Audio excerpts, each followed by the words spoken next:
Hey, fifth grade. So, we are going to add to our existing knowledge on subordinating conjunctions.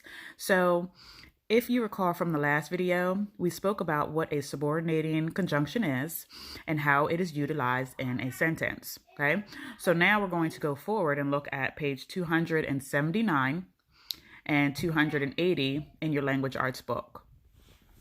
Okay, sentences, compound and complex. Well, what is the difference? Okay, so a compound sentence is a sentence that has two independent sentences. And if you recall, an independent sentence can stand on its own. It has a subject, it has a verb, it is a complete sentence.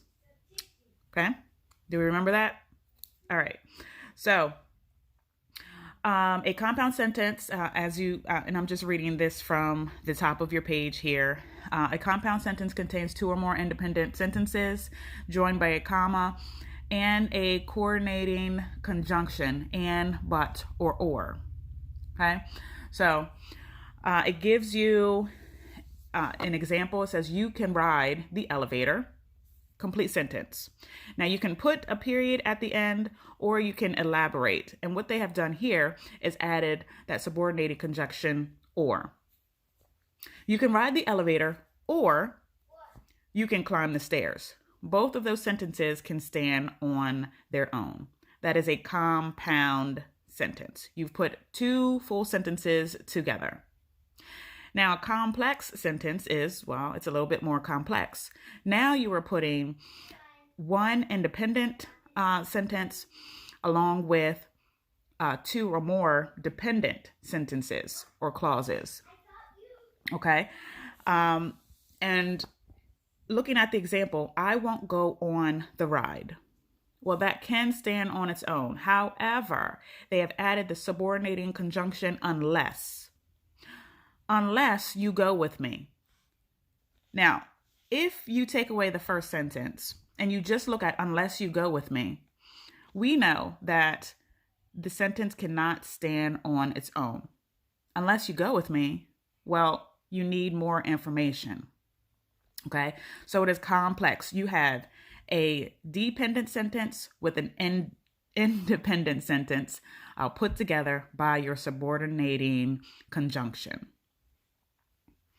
Same thing, they give you another example. Unless you go with me, I won't go on the ride.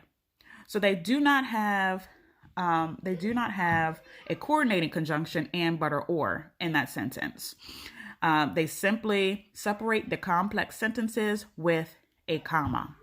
Unless you go with me, comma, I won't go on the ride. Let's look at 1 and 2. Are these, let's read the instructions. I tell my kids all the time, read the instructions. So underline the independent clause. That's what we're going to do first. And then circle the conjunction in each sentence. Fill in the circle to tell whether each sentence is compound or complex. So Gustav Eiffel studied the science of metals while he was in school. So let's take a look and let's find our subordinating conjunction. That word is going to be while. So circle while. Now, let's break the two sentences apart. Gustav Eiffel studied the science of metals. That sentence can stand on its own, so it is independent. Let's look at the second. While he was in school. Can that stand on its own? No, it is dependent on the information that was previously given. Therefore, we have a dependent and independent, making this sentence complex. And I said 2 earlier, but let's go ahead and skip to 3, okay? Number 3, Eiffel was successful and he became known as Europe's master metal builder. Okay? Let's break it down. First, we have a coordinating conjunction, conjunction and, but, or. It coordinates the sentences. we have the word and. Circle the word and. Now let's look at the two separate pieces that they have. Eiffel was successful. That is a sentence. It is independent.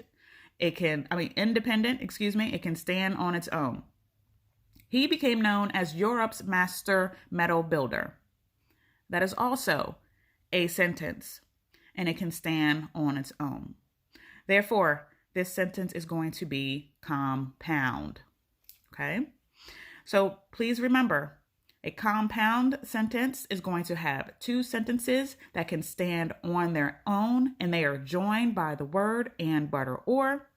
And a complex sentence has one dependent sentence and one independent sentence, and they are joined by a subordinating conjunction.